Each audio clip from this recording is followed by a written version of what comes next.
Okay, Wendy's doing some tarot reading, folks. You want your tarot read? Yep. Tarot cards? Yep. Okay, so it is, what time is it? It never shows really doesn't show the time on here. What does that clock say up there, Wendy? Is it like? 3:30. It's 3:30 and the current temperature is 0 degrees. We're above freezing.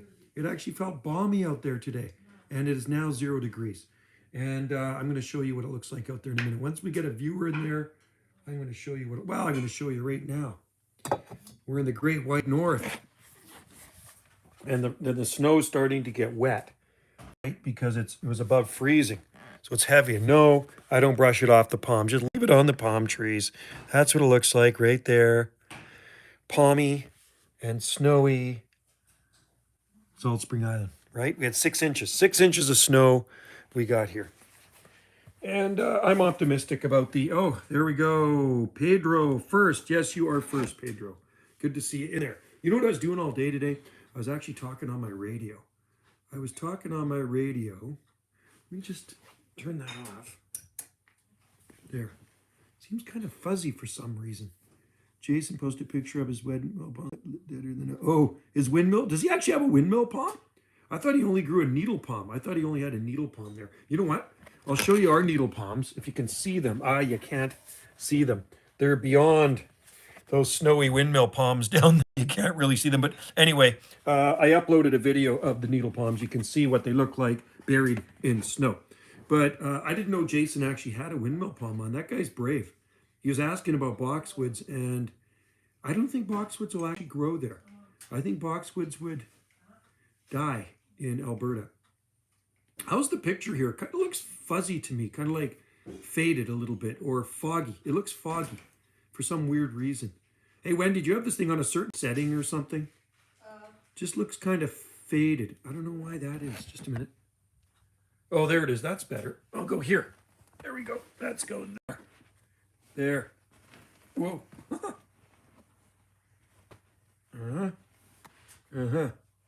There. That way I'm more comfortable on the couch too. And can you see me okay? I kind of look like a dwarf, don't I? Just in my head. Anyway, yeah, I was working DX today. I talked to tons of stations in Tennessee. Lots of stations in Tennessee today. Tennessee's booming in here. He likes minus. No way. He's actually got it. I never saw his windmill palm. I only thought he had a Rhipidophyllum hystrix, but there's no way a needle palm or even a sable minor will ever survive there. Even with protection, you're going to have to really heat that thing good because the ground freezes deep there. Whereas apparently they had some wicked, wicked cold. You know, this morning when I got up, the low temperature here I think was minus 1 point something degrees Celsius. And out in the Fraser Valley, I was listening to the news, it said minus 7 degrees Celsius. And then they got the wind blowing. Minus 7 degrees Celsius. That's pretty cold, man. That's really cold. And today actually it feels the best because we're above freezing today. But yeah, it still sucks. But it is blue sky and scattered clouds out there, which is nice. That's right. I talked to a guy in the Smoky Mountains today. I actually talked to a guy in the Smoky Mountains. Talked to a few guys that were in the Smoky Mountains over the last couple of days. They were coming in so good.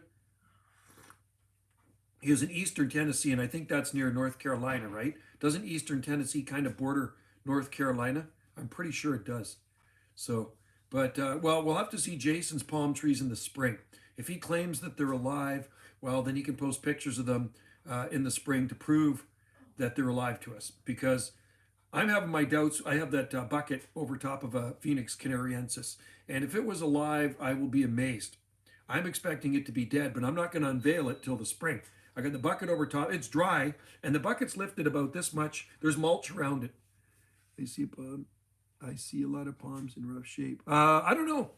I think the windmill palms will probably be fine all along the west end of Vancouver. But we'll have to wait and see. People will be posting pictures of them for sure. You know, and I don't know what, depends what the temperatures were. Like at the airport, it was around, I think at the airport it was like minus 13 or 14, something like that. But the airport is not Vancouver. The airport is not in Vancouver. It's actually on Sea Island, YVR, Vancouver International Airport. So you actually got to take a bridge to it. There's bridges to Sea Island where the airport is. So it's kind of a cold spot. We're going to have to wait and see when everything thaws out because it's too early to see if there's any damage, right? And it'll be interesting to see how our cordy-lines do. What do you think? No, I'm talking about the colder areas. Oh yeah, you know what? So the seeds I sent you, from out in the Fraser Valley, it got down to around -14 or -15 out there with wind chill. So it was -7 out there this morning. So the seeds I sent you came from very cold, hardy palm trees. They've been there 30 years. They've been through cold before. They've been through a lot of cold before. So those are going to provide you with some really strong, cold, hardy offspring, which will be fine where you guys are. I mean, they'll never die where you guys are. They should be dead, you think, out in where they're come from, out in Cloverdale, southeast of Vancouver, but they're still going. And I don't think this winter is going to phase them. Maybe a bit of frost burn on the leaves, but how cold did Ganges get this winter? I heard somebody said it got down to -7 or something like that, -7 degrees Celsius. But I know some areas got to -9, 10, and one lady said -15. But that's not in Ganges. A lot of people just say Ganges. The weather station actually isn't in Ganges. The weather station is out of Ganges, right? It's right at the base. There's one at the right at the base of Mount Belcher, kind of a cold area. So there's no weather stations that I know of on the water in Ganges. But I heard where those palms grow along there is probably, maybe it got down to around -7, something like that. So pretty similar to what we had. So lower Stevenson screen, and I can show it to you from here, right there. You know, can you see that screen down there? So I'm at -8 degrees Celsius in that lower screen right there. And the upper screen -6.6. And I guess they're about 200 feet away, something like that. But I'm going to go look at those Majesty palms because they're probably fried. Well, not probably. They are fried. I'm not going to say probably. They are dead. They are done. Somebody asked me that. How do you think those Majesties are doing? They're dead. How are your banana leaves doing? Well, of course they're dead. The banana leaves are fried. Banana leaves do not like heavy-duty frost, and especially a deep freeze like this, they're done. It will be interesting to see how the cordy lines have done. So we'll just have to wait and see. Cordy lines are a funny plant because they really fool people. You think, they made it through the freeze. And like I say, you know, you wait a couple of weeks after the freeze and they just kind of flop over. They flop over dead because they've frozen and then they thaw, then they turn to mush and they can't support themselves. Yeah, yours beat mine. I was looking at memories that came up on Facebook, and this day, like 10 years ago, I'm standing under green bananas. 2011. It was 2011. I posted the memories. I think they're on my Facebook. They came up today. So green bananas on this day. That was the year I think they went through till spring. 2011, 2012. That's a good question. The olive farm. I don't know. I'm going to guess in that olive farm maybe -9, maybe -10. It's a pretty cold spot there. It's inland from the water, right? So that'll be really interesting to see how the olive trees fared. And I'm not going to drive anywhere right now because the roads are crap. There's 6 inches of snow. And I mean, the plow's gone by a bunch of times. But maybe hey, what do you think? Maybe this weekend we'll venture out, Wendy? I just brushed the snow off Wendy's car in my truck, too. Because we're actually supposed to get a SHIT load more snow before the rain comes. The rain's coming this weekend, but we do have more snow on the way, which really sucks because it's going to be wet snow. Tonight I see low temperatures of down near -5 for some areas, just depending where you are, but we'll have to keep an eye on it and see. So anyway, lowest temperature here on our property was -8 degrees Celsius down in that screen, and the upper screen was -6.6. So -6.6, not enough to kill the cordy lines, but the length of the freeze is probably enough to kill some cordy lines. It's lasting. This is like 2008. -5. -5 is not that bad. So -5 is around 23. I think -6.6 is 20 degrees Fahrenheit right on the button. So 18 degrees or -8 degrees Celsius, what we hit is 17.46 degrees Fahrenheit. So that's pretty cold because in 2008 we were around 18 degrees Fahrenheit. You know, but I didn't have a screen down here then. That was actually forest, and then I clear cut it soon after. So my screen's always been at the top. So that was -7.7 degrees Celsius I recorded in December 2008, about this time. It was cold, but there was way more snow. Yeah, well, I think your sable miners will be fine. Banana leaves aren't going to be very happy. Hopefully you're not going to get any of that cold air coming down from the Canadian prairies. That sucks out there. Hopefully Jason isn't going to send you into that cold air from Cochrane, Alberta, right? I mean, I heard it was like minus 30 something, minus 35 degrees Celsius, somewhere around where he lives. That is absolutely insane. And I don't even know what that is in Fahrenheit. When it gets that cold, minus, 30 Celsius and Fahrenheit is pretty much the same, isn't it? It's brutal. That is brutal. And those guys get wind. They get a lot of cold wind out there too. We have zero wind. We have zero wind here, man. It's just, this is the way it is here. It's calm. And you go over to the mainland and it's blowing to beat the band. I'm just going to flip this around. Minus 40 on the way. Minus 40. Ugh, that sucks. It's going to show you something. Going to show you something. Let's look out here.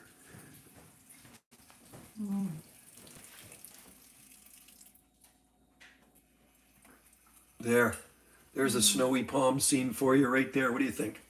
Look at that snow. No, I don't brush them off. There's Santa. We'll go out here. No. Snowy palms. That's what Wendy's looking at through the window right here. Snowy palms. There's the arbutus tree, and you can see the big arbutus in the distance. And so that's what it looks like. And they'll be fine. Be zero. There should be zero damage on those palm trees. Those are my seed-grown palms right there. So they're tough as nails. Yeah, I've never seen them winter damaged, actually. Hello from Myrtle Beach. Hey, I talked to South Carolina today, too. I did talk to South Carolina. What are you doing, Wendy? There's Santa. There's Santa covered in snow. What do you think of that? That's a real wintry scene, isn't it? And then we're going to go... What are you doing? Wendy's following me around. Let's go look out the front window. I'm just going to show you up here, guys. Follow me through the house. There's hummingbirds, actually, the other day at the Fatsia flowers. So that's what it's looking like up front, right? You can see the distance. There's the Salt Spring flag, and it's calm out there. But pretty wintry scene, eh? Kind of looks like a Christmas card. That is a Cedrus deodora right there. That's a Himalayan cedar right there. I planted that years ago when it was a little seedling, so. And there's my beautiful antennas right there. There they are, way up there. So anyway, it's going to be nice when this is all done. I'll go out this window here, and we'll go out these windows off this, and you can see what's going on here. Right there. Snow there. It'll be done this weekend. It'll be raining this weekend. The rain is coming, man. James, the rain is on its way. But first, we're going to get some more snow. And if you can see the palm out there covered in snow. See the palm tree?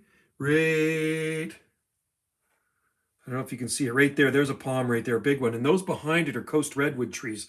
Those are California coast redwood. See the monkey puzzle in there? The 20-foot monkey puzzle tree. There's a whole bunch of stuff in there. Lots of bamboo. So anyway, it's called survival of the fittest, right? Survival of the fittest. That's the way to do her. I'm thinking the tree fern fronds are probably going to be fried off. So, because the cold is extended, right? It's an extended freeze. So tree fern fronds will probably be cooked. But that's expected. It's happened before. Yeah, bring on the rain. Yeah, I don't mind rain. You know what I mean? It's supposed to be raining now. Like I say, normal temperatures for this time of the year are 6 degrees Celsius and lows of 1. So, let me flip that around. Flip that around here. So it's going to be nice when we do get some liquid sunshine. That's what I call it. I call it liquid sunshine. Anyway, cheers to you guys. New Year's is just in 2 more days. Isn't that crazy? 2 more days. It's just absolutely insane in the membrane. I'm having me some mint tea. And not as good tea. So yeah, we're kind of trapped here in the house today. We really can't go anywhere because, the roads are kind of crappy. And we got the fire going in here. It's nice and warm. Wendy's been working on her painting. She's doing that painting on consignment for somebody. Commission, not consignment, commission. And so then she's got another one to do after that too. It's a beautiful painting. I would actually show you the painting. Hey, Wendy, can I show them the painting? I'm going to show you guys Wendy's painting. I'll show you what she's working on. Check this out. Check this out. There. Okay, so this is Wendy's painting she's working on. And turn on the lights. Okay, let's turn on the light. This is Wendy's art. So it's West Coast art. And basically that's an arbutus tree. It kind of almost looks like a rainbow gum. So that's a native arbutus tree. And if you look closely, you can see the detail in there. There's some starfish. You know, there's leaves laying in there. And there's dragonflies because the person that ordered it wanted dragonflies. And there's some dragonflies there. And you know what I would do in that? I'd put a palm tree. I think I'd have some palms in the background. Just subtle. Just subtle. So what do you guys think? Isn't that a pretty cool painting? I think she's just about done. And she actually paints the side of it too. She paints the side of the canvas, right? So Wendy does a lot of commission paintings for people. And then this side's too. I'll have to check it out. Yeah, when I get onto my thing, Zach, I will. Because I'm just on Wendy's iPad right now. So anyway, there's the painting. Going to be going soon to a customer near us on the south end of Salt Spring. I think it looks pretty cool. It does remind me of a rainbow gum. Thanks, James. See, it's got the same colors as a Eucalyptus degelupta. So that's a West Coast art. And Wendy is a West Coast artiste. And that's what she does. Her art gallery is full of West Coast art. Lots of paintings like that and totems and this and that. I'll show you some of the other ones that she has in here. I don't know if I showed you some of her paintings before. Some. The rest are out in her art gallery. There. The totems. And more totems. And this, that. Did you do that one by the fridge too? Notice them. Yeah, there's more in the hallway. There's totems there too. That's West Coast art. And then there's some up here too. I'll show you. This one there. It's got some different flowers in it and things like that. She's actually done erotic art too. And here. And there, here, there. And what's that? Yeah, there's the. Oh, that one. Yeah. It's colorful. So that's Wendy's artwork. Like I say, her gallery's full of that stuff. It's kind of cool. I'm going to flip this around, and then I'm going to put it here, and then I'm going to drink my tea. And anyway, did you see the sky? It's quite beautiful. Look it out there. So we're going to see the sunset here. It's kind of glowing over the trees. Kind of looks Christmas card, doesn't it? And down there are the Swampsonii. Down in that ravine. I think your battery's going to go dead soon. Is the battery going dead? Looks like there's red in the corner. Nope. No? Nope, Oh, okay. no red. Okay, so there we go. And I'll put that there. And I'm going to drink my tea. Up to the left. And I'm going to talk with you. I dare you to ask Wendy if she is a potato. Wendy, are you I'm a couch potato. Are you a couch potato? Actually, she is a couch. Yes, she is. She's a potato. Today I'm a potato. She's actually is a potato today. Today I'm a potato. She's a couch potato. Yeah. That's a nice guy. Yeah, it's nice out. It's beautiful out, actually. But I would prefer it to be spring. You know what I mean? It does look nice, doesn't it? I would prefer to be in Costa Rica right now. You know, I think we got to phone Honolulu next week and get our merit certificate back. These guys are taking their sweet time. Wendy is a couch potato. Hey, that was quite the live stream that Bigfoot had yesterday. So I was putting Korean, how did you say, kanji in there? That was Korean writing I was putting in there. And I saw you were putting different types of writing in there too. Remember missing with Bigfoot? Yeah, that was fun. I actually enjoyed his live stream. I thought it was kind of entertaining. And I wasn't saying anything bad. I was just taking stuff off the internet, Korean stuff, and throwing it in there just to see if he could figure it out what it was. I think one of them said martial arts. One of them said taekwondo. There was just a mixed mash of everything. One of them said maybe peace. You know, they weren't bad things I was putting in there. I just wanted to see if he could decipher it. But I couldn't figure out why he was wearing a sweatshirt, like a warm sweatshirt. If he's in the tropics, it didn't really make sense. I was just, yeah, you were. It was great. So I think he said his air conditioning was on in his basement in Bahataria. You call him Potato and Jack. Potato. Who's calling you potato? Potato's not a bad thing. Couch potato. No. You're a couch potato. No. Actually, she was busy today. I went and brushed off the snow off my truck in Wendy's car. just before I did this live stream, because if it snows more, then it's going to accumulate more on there. So I figured I'll take what we have off of there. So we have a total of 6 inches of snow on the ground here now, of dry. Well, it was wet today. Now it's going to be powdery again once it freezes. Remember when I... Oh, yeah. Yeah, so where do you think he is? Do you actually think he's still in Ohio today? I talked to a bunch of guys in Ohio today on my radio. Do you think he actually still is in Ohio, or do you think he maybe moved somewhere? I'm wondering. I mean, I don't know what to believe. I really don't. He did have his haircut. He actually looks better. Yeah, I don't know. What do you think? Do you think he's living in Lorain, Ohio still, or do you think he's actually in Batarea that doesn't exist? He's still there. Okay. So, I don't know. In his mind, he's on an island somewhere, and I don't know. It doesn't. Oh, yeah, totally. Yeah. I don't know where that island is though. Like if it doesn't really show up on a map anywhere, does it? He must. Yeah, I think he's harmless, but I think he does. And I think Jason may too. Jason has something like that too. Which is fine, but you know what? The truth is there's no palms that are going to survive in Alberta. Unfortunately, nothing. He's going to have to move somewhere where palms will grow. There's not even the hardiest palm tree on the face of the earth will survive there. He's going to have to maybe plant plastic palms, maybe some metal palms. Steel palm trees will work. You ever see those cell towers? They disguise them as palm trees, something like that. That would work in his yard, right? What's the current temperature in Cochrane, Alberta? I'm curious. What is it there right now? How cold is it in Alberta? I'm guessing it's really cold. And maybe going to get colder. I just hope that cold air does not slide south. The worst thing for people that live in the south is when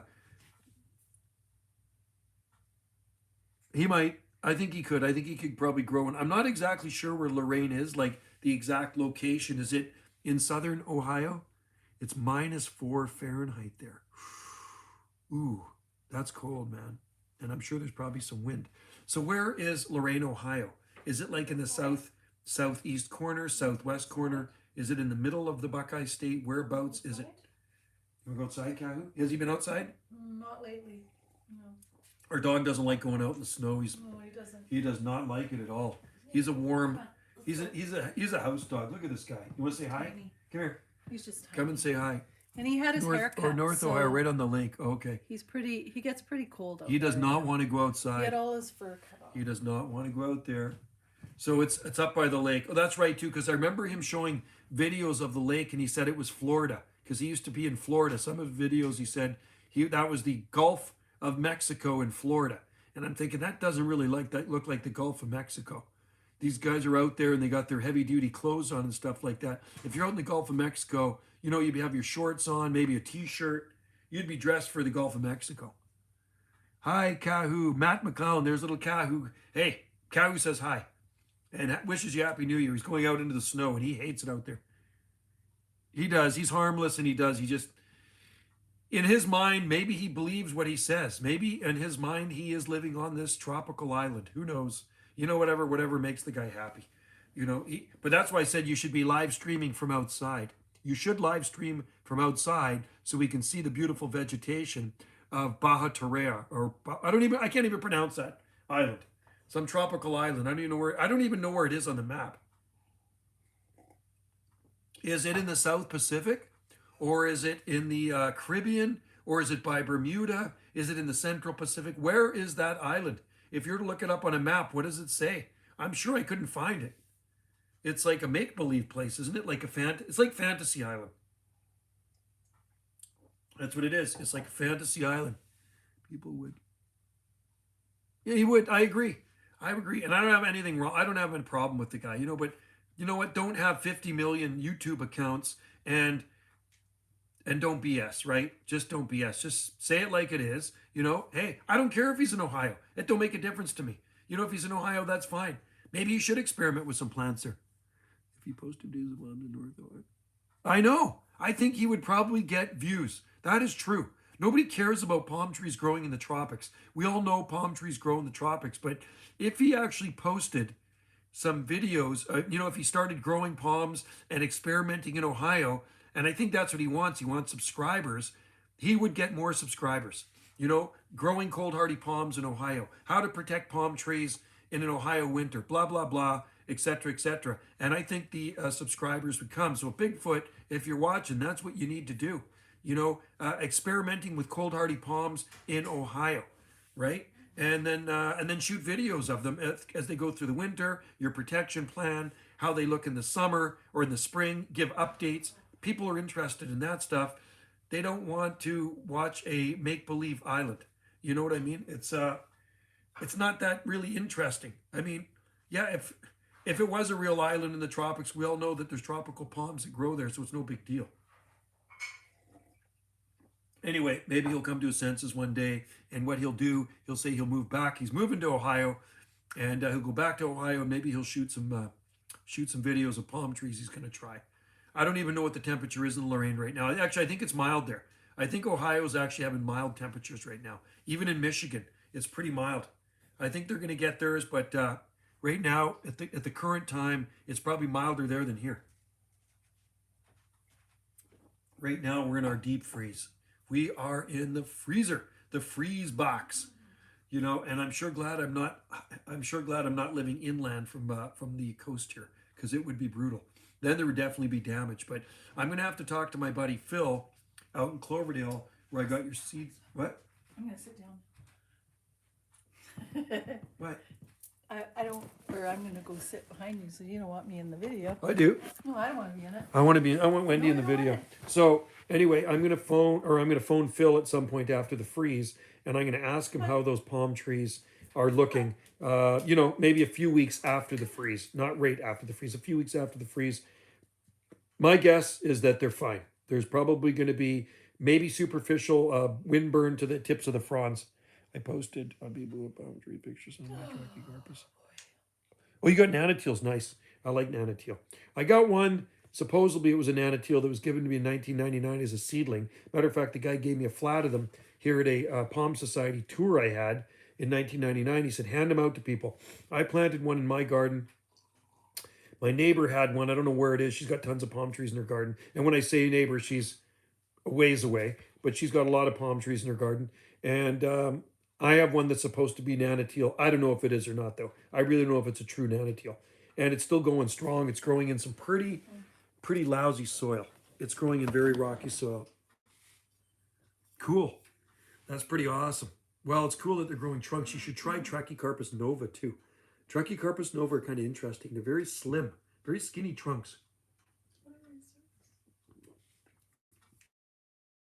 It'll be interesting to see how our Brachia armata are doing, and our Jubea chilensis, which I think will be okay. And I'm trying to think what else. I have a feeling the Butia cross Syagris is probably going to be damaged. That's what I think. I have a feeling it will be damaged. I got a plastic bag over it, and I'm thinking the fronds are going to be fried with this cold. That's my feeling. So we'll see when I take off the bag and things warm up in the spring, or actually even late winter. I think the Parajubea will be good because I did wrap it in burlap and it's got a patio umbrella over it. And, you know, the guy that gave it to me says, don't worry about it. Yeah, it'd probably be, I'm guessing it's probably going to look worse for wear. I'll be surprised if it's actually alive, you know, because I really don't know how hardy they are. I don't know about the Brahias. I'll go down and I'll look at one tomorrow. I'll go down and we'll go take a look at the Brahias. I got one going down in the cold spot right down there, right down below there. So it must have endured minus 8 degrees Celsius. So we're going to have to see. But there is snow on it. I also have Trachycarpus manipure down there too. So it'll be interesting to see how that one did. No, Washingtonia packed it in a while ago. The one in the ground. I have one in a pot. I have Washingtonia in a pot, and I have lots in smaller pots. They're in the cold greenhouse right now. I may have spoken, but my reginins are looking. Wow, that's cool, man. That's amazing that your reginins made it. So your reginins alpine ash must be from good provenance, the seed. And I've tried reginins, and they packed it in a cold winter. I think it was probably 2008 that killed them, right? So I'd like to try another reginins again if I could get some hardier seed for that one, because that's a nice tree. That's alpine ash. Do you know Eucalyptus reginens is the tallest broadleaf evergreen tree in the world? The tallest broadleaf evergreen tree in the world was reginens. And when they cut it down, they measured it, and it was over 400 feet tall. Can you imagine that? 400 feet tall. Reginens in the Guinness Book of World Records. You can look it up. I watched it in the ground. Jacob Fry's probably have much. Cool. Well, that's good, man. Yeah, I really don't waste my time with them much here anymore because they're just not hardy. Yeah, New Zealand province. Okay, interesting, because I got a lot of bottle brush growing in our garden from, I got the seed from New Zealand tree seeds, and they've never been damaged, the bottle brush we have. I had a washi in a pot and lost it. Oh, cool. You got a couple, James? Awesome. Gunny eye has exploded. Wow, cool. Gunny eye are nice trees. I like them. Like I say, I used to have a 40-foot one behind the house here, but it's gone. Cut her down. Tasmania. Oh, cool. You've seen big ones in Tasmania. That's where I got my seed from for my mountain gums from Tasmania. Hey, it'll be interesting to see how that Trithrinax is doing. Don't do too much music because you won't be able to get this monetized. Okay. Uh-huh. What you watching? Wendy's watching something. Yeah, it'll be interesting to see how the Trithrinax palms are doing. The one in the greenhouse looks good. The one in the ground, I don't know. It's buried in snow right now, so we're going to have to just wait and see. I think the Chamaedorea radicalis will be fine. It's been through, well, since 1997. You figure that out. It's been through a lot of winters now. It's never had a problem. What are you watching, Wendy? I'm just watching different reels. Wendy's watching different things. She's not watching Jamaican videos. I've been to Jamaica. You want to see lots of palm trees? Go to Jamaica. You did it in your room because You want me to do it in my room? well, it doesn't. If this bothers you, I mean. Okay, I might have to do this in my room. I might have to take this in my room. It's brighter down here, though. Okay, I'm going to my room. She's kicking me out. I'm going to go up here. I'm going to sit back in my nice, relaxing chair. I got a really nice, relaxing chair. I'm going into the man cave, guys. We're going into the man cave, okay? Man cave. Come on into the man cave. There's my Harley Davidson door knocker. Okay. Who was Brandon talking about? Oh, I missed that, dude. You're sowing perennials right now. See you, Wendy. James says bye, Wendy. She says bye. Wendy says bye. Okay. Or those Yucca Glory? I mean, it's frozen right now, so we'll have to see. I mean, it's hard to tell. We have to wait till things thaw out. They look good when I looked at them. I was there yesterday looking at them, and they look totally fine. So we'll have to wait and see. Only time will tell. There. Now I can get my tea, and I can sit back here on my. You know what I'm going to do? I'm going to put this up a little bit higher. Can you see me okay? I'm on my rocking chair here. I got a really nice chair in here. Super comfy. Let me put this back here. There we go. Now, so yeah, it'll be interesting to see if the yucca blooms survive the freeze, because a lot of times yuccas bloom here in the wintertime. And unfortunately, we're getting this bad freeze, and we don't usually get this amount of cold when they're blooming, so they go fine. They bloom, they finish blooming, the deer eat some of the blooms. But I looked at bloom spikes yesterday, and they look totally fine. But you got to remember, we've had lots of cold temperatures, and when they thaw out, they might just kind of flop over, and that might be the end of them, or maybe they'll be fine. We'll have to wait and see. I'll do a video on them. We'll do a video, because right now, during a freeze, you cannot tell if there's anything is damaged. You have to wait till weeks after the freeze has passed, and then you can tell. Their street told me Eucalyptus gunny was frost. BS. They don't know nothing. I'm pretty sure. Yeah, no, they're pretty hardy. I don't think it would be long-term tree in Ohio. I doubt it very much. It will freeze back, because I had them freeze down when I lived in Zone 8A in Langley on the mainland. They'd get defoliated or freeze down in a bad winter. Here, completely cold hardy. The biggest eucalyptus tree on Salt Spring Island, the oldest, is a Eucalyptus gunnii, and it is so big you cannot wrap your arms around it. It was planted in the mid-1980s. It's a monster gunnii, and it actually sells seeds all over the nursery where it grows. It's growing at Garden Fair Nursery, right up off Rainbow Road. Actually, not that far from the pool where the razorback palms are growing, and it's a cold spot. It's a cold spot there, and it thrives in there. So it's a tough tree. That's the one to get seed from. I do actually have a smaller one in my yard from that. The guy pulled one out of his garden for me. It's just self-seeded. He pulled it out of the gravel. So we had all our big gunny eyes cut down. We had a lot of gunny eyes. We had them cut down. The last one we had cut down in February of early this year, which soon to be last year, and it was a big, big gunny eye. I planted it a few decades ago, and it was a little tree when I planted it. And unfortunately, I planted it too close to the house. It was causing a lot of sunlight to be blocked out from the living room. No, yeah, they can't take repeat cold. No, how cold hardy is plumeria? Not hardy, not hardy. They hate frost, man. I don't know of any cold hardy frangipani. I mean, I've grown plumeria before, but it definitely does not like cold weather. They are a tropical plant, I think, from Southeast Asia. I'm pretty sure frangipani's from Southeast Asia. Killed many ukes over the years here. Yeah. Yeah, I don't know any eucalyptus trees that are hardy into zone 6. I don't know any eucalyptus trees that are long-term in zone 7. That surprised me. Yeah, I think it would be a short-term tree in Ohio for sure. No, I have seen pictures of people posting them in Ohio. Eucalyptus neglecta, Eucalyptus gunnii close to their building, and they better pray to God that their eucalyptus doesn't mature, because if it gets so big, it will actually crack your foundation. So a bad thing to do is plant them close to your house. Do not plant them close to your house, because they got a lot of surface roots on them, and they're very powerful roots. Very, very powerful roots. They'll lift sidewalks. They'll crack foundations and driveways. Let's do kill them. Lacarums seem best, but lacarums. Oh, I don't know that one. Lacarums. I don't know that one. We have a lot of different species of eucalyptus trees here. Now, in the 2008 freeze, we lost a big nitens at the end of our far driveway. We have 3 or 4 nitens in our yard right now. So it'll be interesting to see how these things do after this freeze. I can't tell right now. Thank God we have no wind. If we had wind, it'd probably freeze dried the leaves. But we do have some beautiful nitens on our property, and I will actually do a video update. I'll go through everything. I'll do a whole yard update of different plants once this snow and stuff melts. And, maybe it's mid-March, when I think we're really in the safe zone. Because, we could still get snow in early March. I've seen snow in mid-March. It's rare, but it can happen. Generally, by mid-February, things are pretty good here. You can count on no deep freezes. You can get snow, but it doesn't last.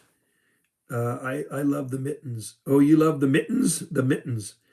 Lost eucalyptus tree in Tacoma. Yeah, 2008 was a bad one. The only one we lost was nitens. Nitens champion of different. I missed that. Man, they go by so fast, the comments. Liquors collected in frost hollows where they're stopped. Oh, I don't know that one. Lacrims. Lacrims. I don't know that one. Lacrims. I've never heard of that one before. Where's my book? Let me grab it here. I got a really good book. This one right here. I got a couple of books on eucalyptus trees. Okay, so this is a good one. Forest Trees of Tasmania. Okay, so it's got lots of nice eucalyptus trees in it. There's a Tasmanian blue gum, and then this one was brought back from a friend. I'm not too sure which Lackermans is. Eucalyptus, and this one was brought back for me. Connection just went. Sorry, guys. Lackermans. I'm looking at the connection. Hopefully it doesn't go again. Let me know if I'm still streaming. I don't see Lackermans. Let me look at in this Tasmanian one right here. Eucalyptus. No, I don't see it. Another nice one to try is Stellulata. Black Sally. Big one growing behind the elementary school for years, and they cut it down. They finally cut the tree down. I grew it from seed. I planted it when my oldest son was in kindergarten or grade 1, and they cut the thing down here. I got to open my door. Hang on. I think it's blocking out the connection. Okay, let's try that now. Let me know if my connection dies. It keeps saying connection's been cut off. So anyway, this is a good tree to get right there. Forest Trees of Tasmania, and a Gardener's Guide to Eucalyptus Trees. There's hundreds of species of eucalyptus trees. You want to grow a really hardy one, you get Parvula, Alpine Cider Gum, which is arch rye, Passiflora, and Eucalyptus debusavilli. Debusavilli is the most cold-tolerant eucalyptus tree. And I'm going to show you something here for a sec. Let me just flip this around. That's a cool. Look at those tree ferns. Isn't that awesome? That's on a mountain in New Zealand. My friend took that photo. How hardy is Oleander? Well, mine survived. Did I have them in 2008? I think they did survive 2008. Anyway, those are eucalyptus trees there. Those are all gum trees. We have so many gum trees. And then way out there by the flag, see beside the flag, there's more gum trees. I keep them cut down because there's wires above them. And then those are all eucalyptus trees that I've chopped to keep them bushy, right? And there's lots out by the arbutus tree too. So snow's not going to hurt them. You know, snow does not hurt the eucalyptus trees. It's extended cold along with very cold winds is bad. Oh, blue gum are nice. You know, there used to be a huge Tasmanian blue gum, James, at Grace Point. And they cut it down, of course. It was a beautiful tree. I read things that they're already here, other things they're not. I would try it. Oleanders are nice plants. I got a friend in Ganges who's got a hedge of them. He's got a hedge of oleander beside his house, and he's got a lot of eucalyptus trees too. So I'll have to swing by his place maybe in the spring, and we'll see how his oleanders are doing. I have lots of videos of his oleanders on my channel. I don't think I have any on Wendy's channel, but it'd be interesting to see how the oleanders fared during this extended freeze. So blue gum smells great. Yeah, it does. And you know what else smells good is Eucalyptus perenniana and Eucalyptus, what's the one? Neglecta. Eucalyptus omeo gum. Eucalyptus neglecta is a good one. There's another one here, Eucalyptus subcrenulata. We have a Eucalyptus johnstonii. I'm trying to think of the one here. There's a there's a Tasmanian blue gum. Oh, that's a hardy one too. There goes the snowplow again. There's a perenniana is a good one too. That's a really hardy tree, spinning gum. So if you're in a colder winter climate, try perenniana. And these are all hardy ones. Well, you never know. I can't say it's not fully hardy there. I mean, you try in a sheltered spot, and if it gets too cold, just throw a blanket over it or something. You know, because there are hardier oleanders. Yeah. So yeah, some are less hardy than others, though, Zach. That's the thing. There are hardier ones, and the ones I have, I think, is called hardy red. I'm trying to find that Eucalyptus globulus. Okay, Tasmanian blue gum. That's from high elevations. There's one from growing in Tasmania. That's a pretty cool tree. And so that's what was growing at Grace Point, and they cut the thing down. Oh, cool. Pink oleander. We have pink oleander too. I don't know the cold hardiness on them, and we chopped them back last summer because they were getting kind of leggy. So hopefully they've survived this freeze. Fingers crossed. We'll find out how they fared. They're growing out beside the cactus patch. And there's no way of telling what they are doing right now because they could be frozen solid, right? Knife offlet, we have one of those ones too. That's a good one too. Globulus subspecies. Yes, it is, Matt. I believe it is. It's a nice one too. Eucalyptus globulus. Where is it? I love this book, man. It's awesome. It has all cordata. Oh, and that's what's growing in town too. There's some Eucalyptus cordata. I used to have one, but Wendy cut it down. It was a small one. Eucalyptus cordata. That's a heartleaf silver gum. And I think I want to get some more seeds for that if I end up sticking around here. Your nigra. Yeah, Tasmanian. That's the Tasmanian. I smell a lot of dead. Oh, yeah. Well, that's the problem. People just get into palm growing and they put all this tender stuff in their garden and they've never, ever had their palms grow. They've never experienced a bad winter when they're growing palms.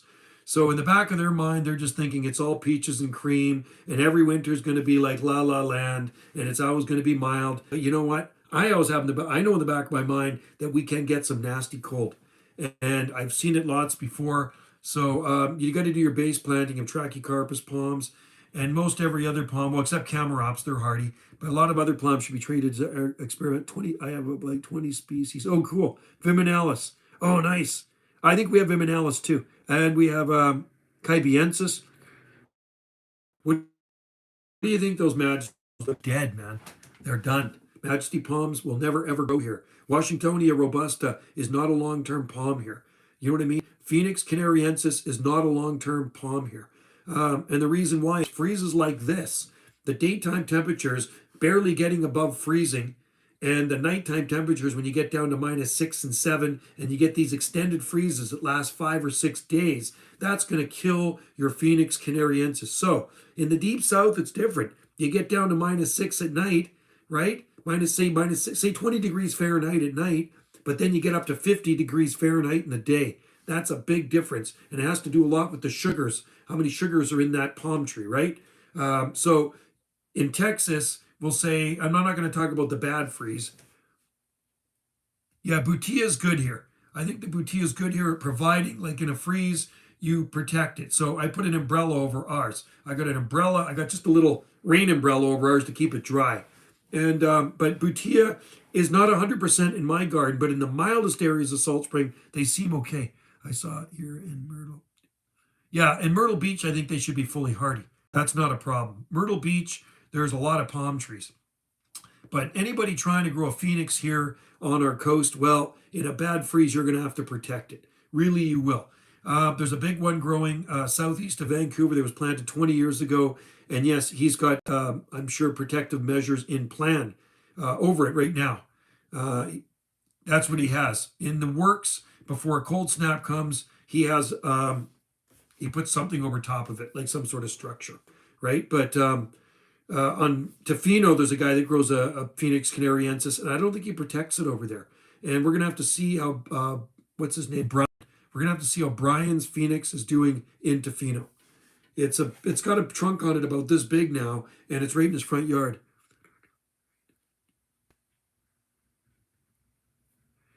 Yeah, well, our Arctic blast isn't going to come your way. You don't have to worry about it. I think what you guys have to worry about down there is the stuff coming out of the prairies, because the prairies can get pretty cold, like where Jason lives. You know, when it's -30 or 40 there, you know, then I'd be kind of like concerned. It's like when it's Washingtonia, I'd say it depends. Yeah, here, not foolproof. They're short term. A bad winter's going to take them out. I can't see a Washingtonia surviving this, even if you had a big one that went through many winters. Have you tried? No, but we have Aloe striatula in the ground, and as far as I know, it's okay. It's covered in snow right now. Oh, Michigan. Okay. I talked to a lot of guys in Michigan today. Lots of guys in Michigan today. Lots of strong stations coming out of Michigan. And it does get cold in Michigan. Try Butia cross jubea. Mule palm, that's a nice one. Butia cross jubea. So we have 2 mule palms in our garden. We have a Butia cross jubea, and we have a Butia cross Siagris, which I thought was more Siagris, but I don't know. I don't know what it's going to look like when everything thaws out. Maybe it's going to be dead. Maybe the fronds will be dead. Maybe the trunk will be okay. We'll see. We'll have to wait and see what happens. And I'm not too worried about it. You know what I'm most concerned about? I'm actually most concerned about a bunch of potted stuff we have in the nursery that I didn't mulch with leaves. I'm also kind of concerned about the little palms in the cold frames, because during that 2008 freeze, I had a lot of dry leaves I put over top of them in the cold frames. Growing a mule in Nashville, huge. Oh, cool. I believe it. There's actually a video of a big palmetto in, was it Nashville? I think it was Nashville, or maybe Knoxville, maybe Nashville, or maybe Memphis. It was one. No, I think it was Nashville. It was a big palmetto, and he's brushing snow off. It was years ago, and it was growing in front of his place. I don't know if it's still there or not. Kind of cool if it was. And I know there's some big needle palms there, and certainly there has to be some Trachycarpus palms around there too. There has to be, right? But we'll have to see how things have done. A huge, oh, it's Chattanooga. Oh, okay, is it still there? I wonder if that one's still there. I remember it was a big palmetto in Chattanooga, Tennessee. That's right too. Talk there lots of times on my radio too. Lots of stations in Tennessee. Like that. So there you go. So maybe we'll go for an hour on this live stream, and then I can have some turkey soup, because Wendy and I made some awesome turkey soup yesterday, and I had some for lunch, and I'm going to have some more for dinner. And let's just see, tomorrow's the last day of the year. Isn't that insane? Tomorrow's the last day of 2021. That's crazy. So maybe Wendy and I will venture out if we can get out and go for a coffee of last day of the year. Let's say our problem is cold nights aren't horrible. No, they're not that cold there in Charlotte. Removed bomb people brought. Oh, really? No. That's the problem, man. You sell your house, somebody buys the place and cuts down your palm trees. That sucks. That's what happened to the Washingtonia here too. Yeah, well, that's the thing. When you live in the south, your temperatures rise considerably after a freeze or during a freeze, right? So, like I said, you get, say, we'll say 25 degrees Fahrenheit's going to be your low. Your daytime temperature might be 40, 45, 50, and that's a lot easier on the palm trees. Here, 20 degrees Fahrenheit, high temperature is 27 degrees Fahrenheit. So it's above freezing. It's below freezing in the day and it's below freezing at night. So you got several days of that, and that takes its toll on a lot of these kind of on the edge marginal palm trees. Like I see one of the guys in Vancouver, most non-pop would still keep it. Yeah, I would definitely keep it. But there's Dave in Vancouver that planted a date palm, and I'd be more concerned about the fronds on it. I think he wrapped it in burlap, but they're colder temperatures out there. I think they were -9 or so where he lives, maybe -10. It's a lot colder out there, so that's probably enough to kill that date palm, I would say. Date palms are rated to about 20 degrees Fahrenheit. Bigger ones have taken lower temperatures down to 13 degrees. I know in Gold Beach, Oregon. I talked to a guy when I was down there and I was taking pictures of palm trees in his front yard. So Gold Beach is about 26 miles north of Brookings.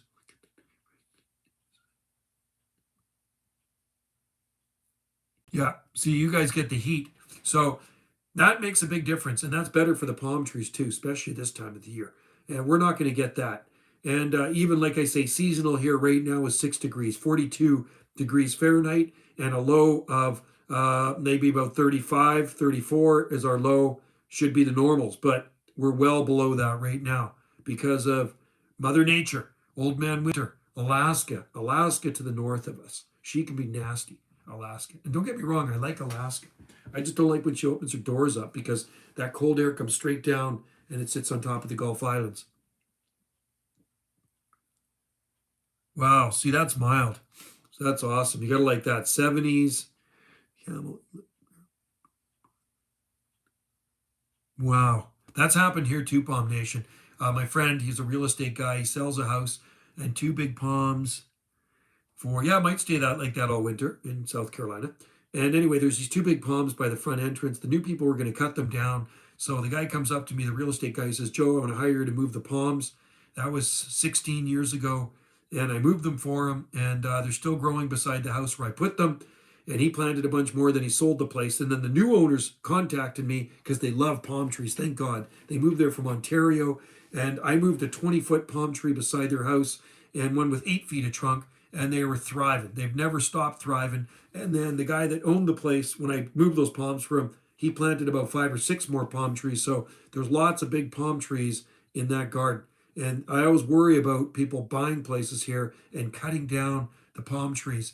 There was a really big one on Old Scott Road, planted in 1989, and the new people came and they cut the thing down. It had about 20 feet of trunk on it, and they cut it down. And then there was another one at Brinkworthy, 20-footer. The gardener said to the lady that owned the house, your palm tree's getting way too tall. And she says, what can you do about it? And he says, well, we should probably just cut it down. This is what the gardener said to her. And I know this for a fact because I know the lady's daughter. Yeah, I'll send you pictures of those canaries. Oh, yeah, they get beautiful there, man, in South Carolina. And Charleston, South Carolina, there's lots of palm trees. Salt Spring is going to be Salt Spring Island Lake here. Yeah, I think hopefully I bought some eucalyptus. Oh, James, I missed that eucalyptus. Well, hopefully January will be good. It can be pretty cold here too in January. Generally our daffodils are blooming in early January, but I think they're going to be a little setback this year because of this Arctic air invasion. But December and January are generally our coolest months, but I have seen pretty much record-breaking cold in early February too. Early February 1989 was a cold blast from, I can't say hell, a cold blast from the Arctic, but it was the blast from hell. It was so brutal because the winter was so mild. You know, the whole winter was mild, and then we got into early February, and then this cold blast came in so fast. Yes, but same with here, middle of February. I got sable miner seeds and camerods. Oh, cool, cool.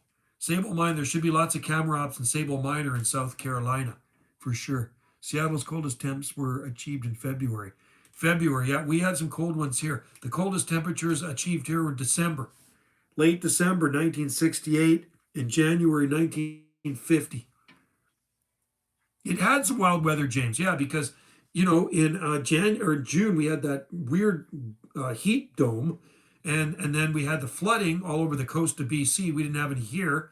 Had a few culverts overflow in low spots, and then now we got this freeze. So it's like 2021 was the season of extremes. It's like an extreme weather season. It's crazy, man. So it'll be interesting to see what next summer has in store for us. I'm still planning on moving, and if I can ever get out of the country, and then we'll get our hiney out of here. So next week we're gonna definitely have to phone the Honolulu, the registry where they have our marriage certificate. Interesting. Those seedlings here, you see them. There's seedlings all around them. They grow like crazy. A lot of times the gardeners just weed the seedlings out, which is a shame. They should just leave the seedlings and not weed them out. It's kind of upsetting. If I was a gardener looking after, public grounds and there's palms growing, I just let the palms grow. Man, you'd have a palm jungle. Sable palmetto, there seedlings in there. Oh, cool. I love sable palmetto. I love them. I wish we could grow big ones here. They just people do grow them in their garden, but you don't really see any big ones. There's a big one growing in front of the Empress Hotel, but I think it looks like crap. It might not even be there. Your weather was on the British news. Yeah, it's crazy weather when it's on the British news then, right? Isn't that nuts? That's how crazy the weather is here on the coast of BC. The heat dome. The crazy weather of 2021. You know what? So anyway, yeah, that scorched some of the plants in that heat. And maybe we're going to have some cold burn on some of them now. How about that, eh? I'm watching. Oh, you don't want any tornadoes. No. No. Tornadoes you don't want. And we don't want any wind. That's what we don't want. It's so calm out there right now. It's kind of partly clear out. So let me look at the temperature by the house. You know what? It's going to be cold tonight. It's currently -1 point going. It's annoying. Can you guys still see me? My connection keeps dying.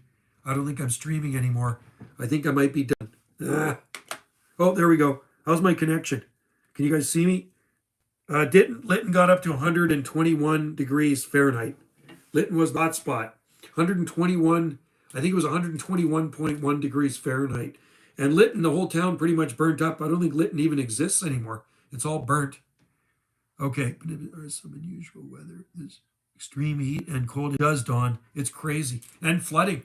I mean, on the mainland, they had severe flooding.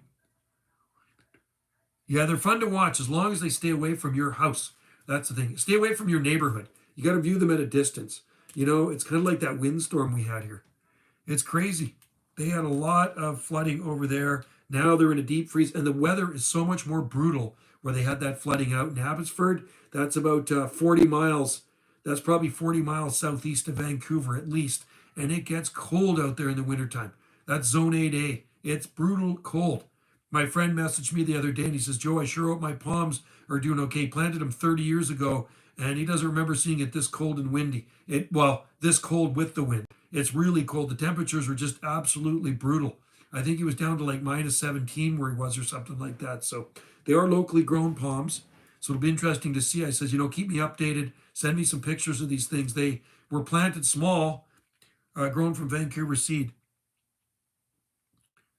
What was the worst forest fire in Salt Spring Island? I think back in the 1930s, there was a big one, but there wasn't a lot of people living here then.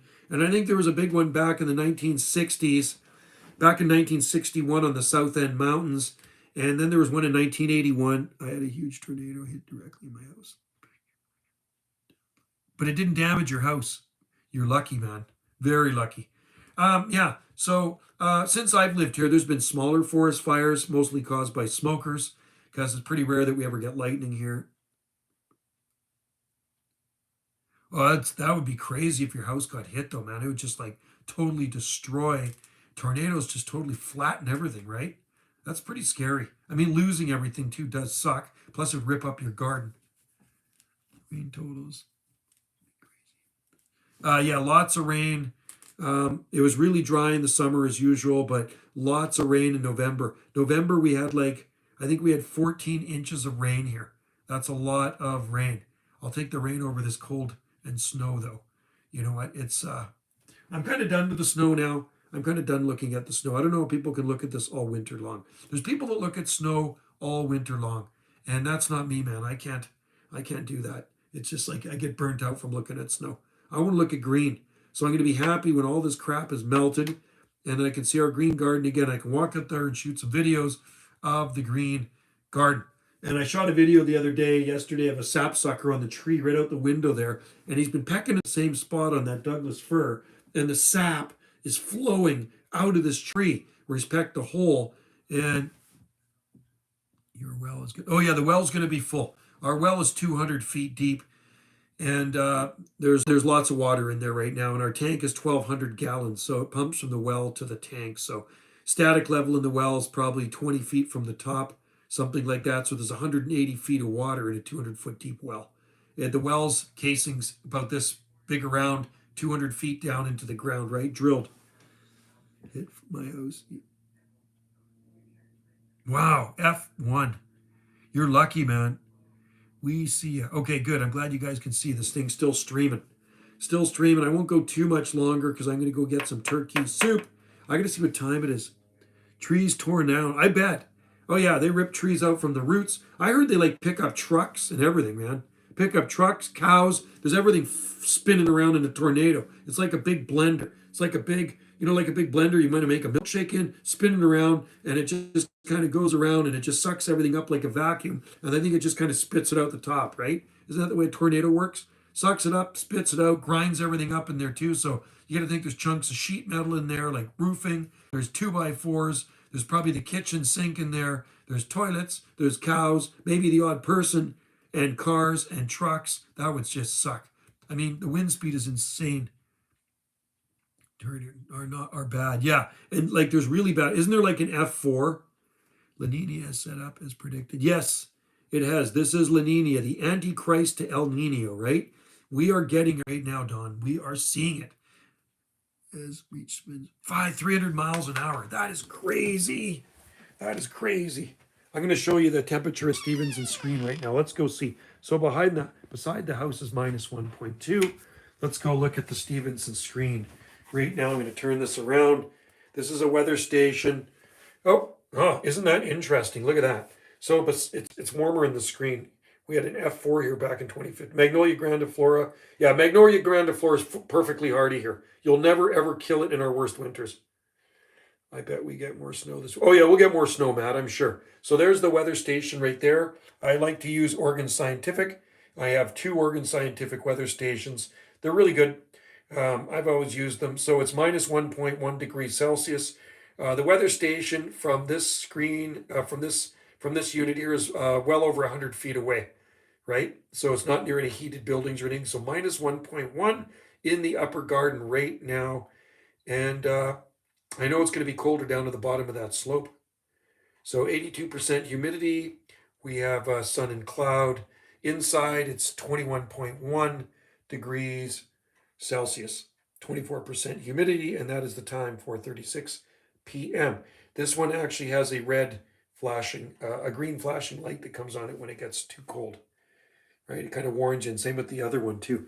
I will show you what the other screen is reading. Are you ready? Are you ready? Let's go look at the other screen. This is the one down at the back of the house. So it's cold. There's a green light right here coming on. Let's see what it says. It says -1.5. And you see the light on there, the indicator light? I gotta clean that off. We got some dust on there, man. Whoa, shit. Damn it. Damn it, damn it, damn it. Excuse my French, guys. It's hard to see because it's dusty. Don't want to damage that. Those things are expensive, these weather stations. Sorry, folks. Hang on. let me put this back here. So this is the temperature at the back of the house, minus 1.5 degrees Celsius. So 0.4 degrees colder at the screen in the back, right? So there you go. Now that I've messed up Wendy's clothes, she's going to be mad at me. Yikes.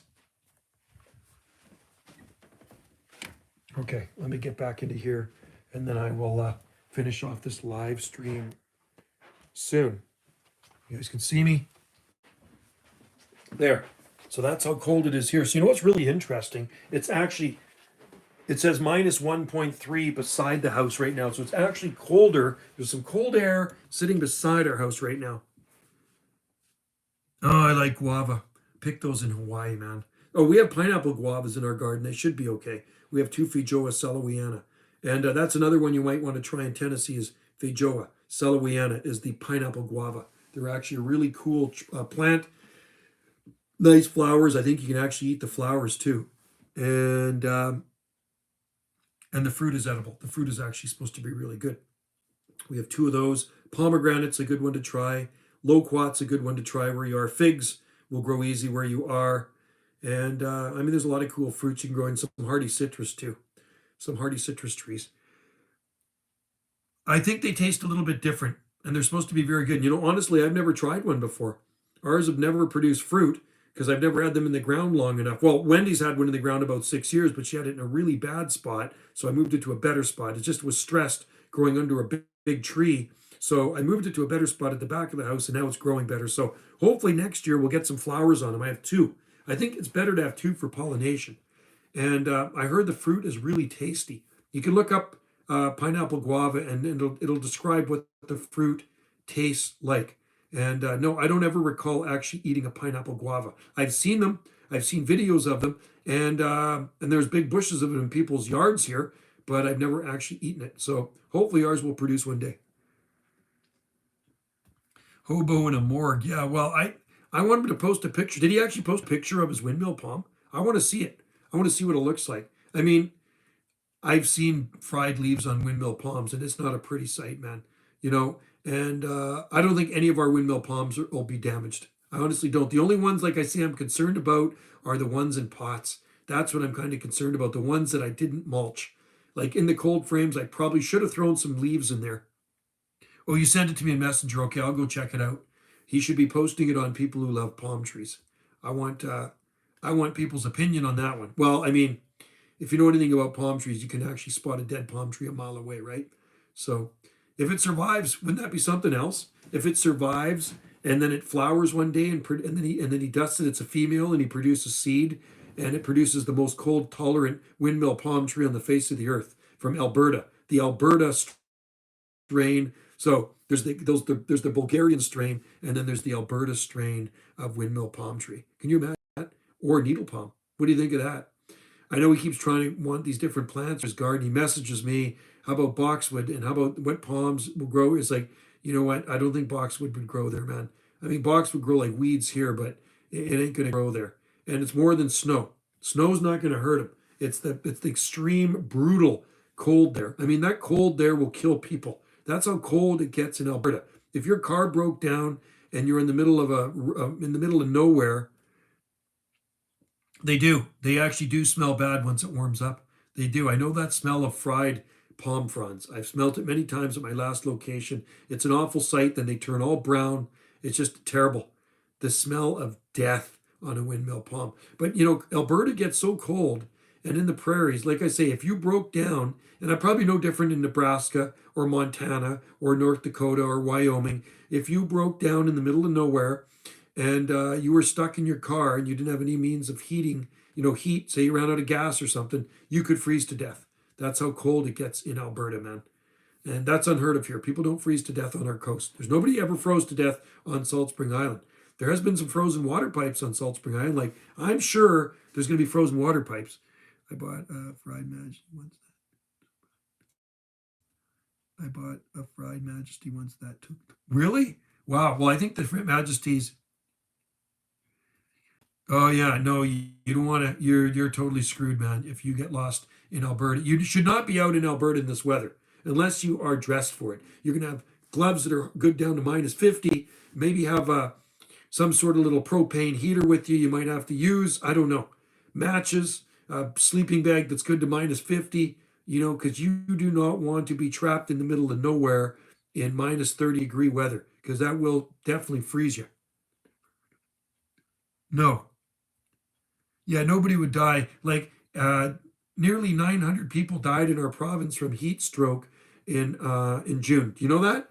800, I think it was 870 people died in our province from heat stroke this last June. That's how bad it was here. Because you know what? Not a lot of people have air conditioning on the coast. It's on the coast I'm talking about. Inland, people have air conditioning here. Everybody's got air conditioning if you live inland. But on the coast, not a lot of people need air conditioning because we have the ocean. But a lot of people died from heat stroke.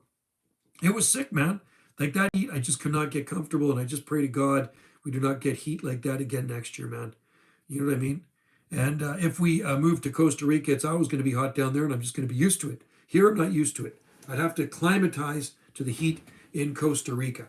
So that's our plan. Hopefully, we'll get down there one day when Justin Castro, air conditioning and humidifiers. Yeah, we don't have dehumidifiers here, but there are people that we have here, heat exchange, like a heat exchange unit where it takes the cold can take the cold air from outside and make it warm, and vice versa, can take the warm air and make it cool. So a heat pump or heat exchange, that's the big thing here. Not a lot of air conditioners, but this year, man, I wish we would have had an air conditioner. I said to Wendy, if we end up staying here, we might have to get a little air conditioning unit, and just so we could sleep. It was just, I had the worst sleeps of my life.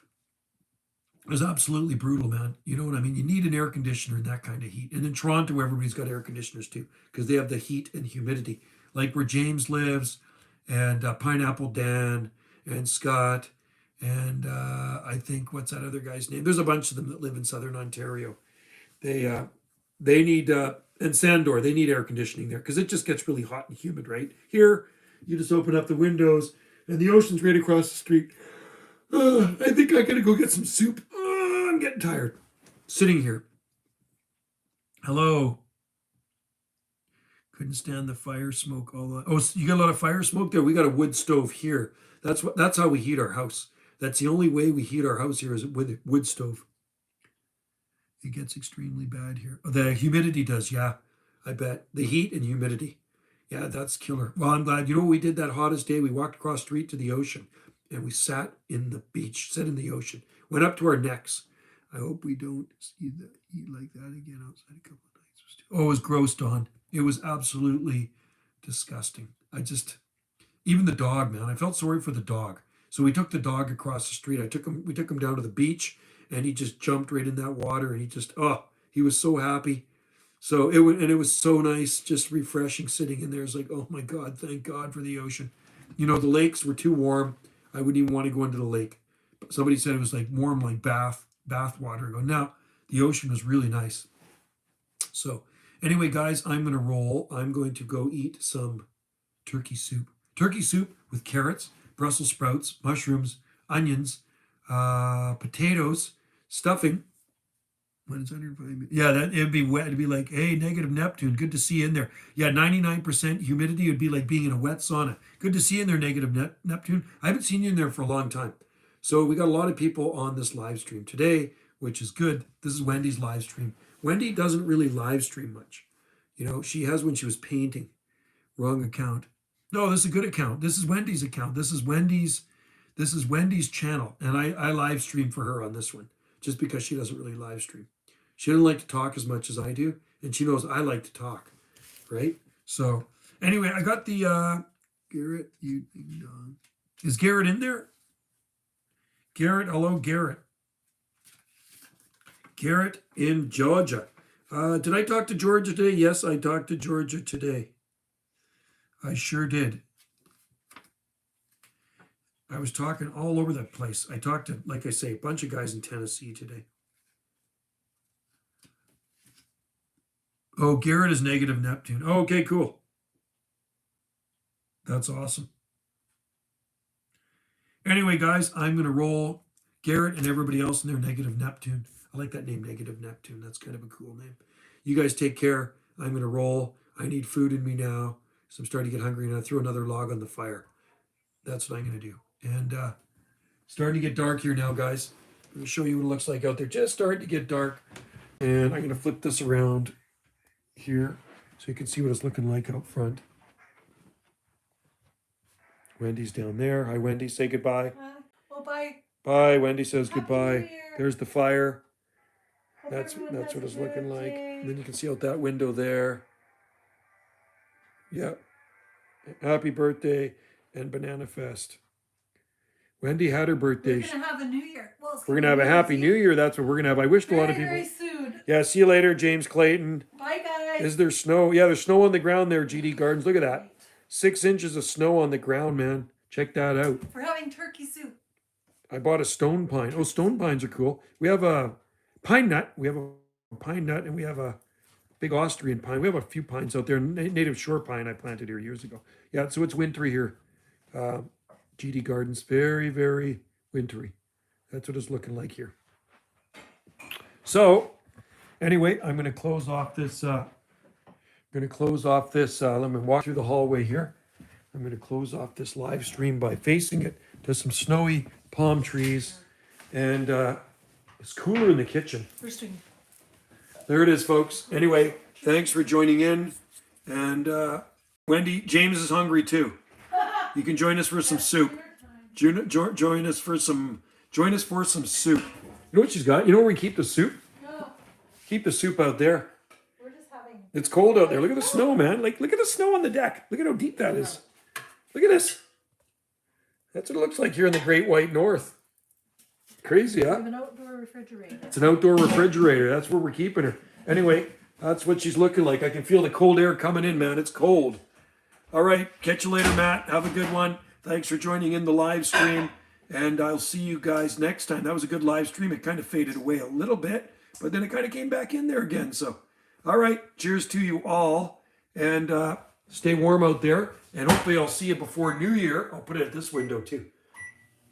Looks Christmassy. It does. There's Santa Claus right there. There's little Santa in the snow. Very Christmassy. Christmas palms right there. Those are real Christmas palms right there.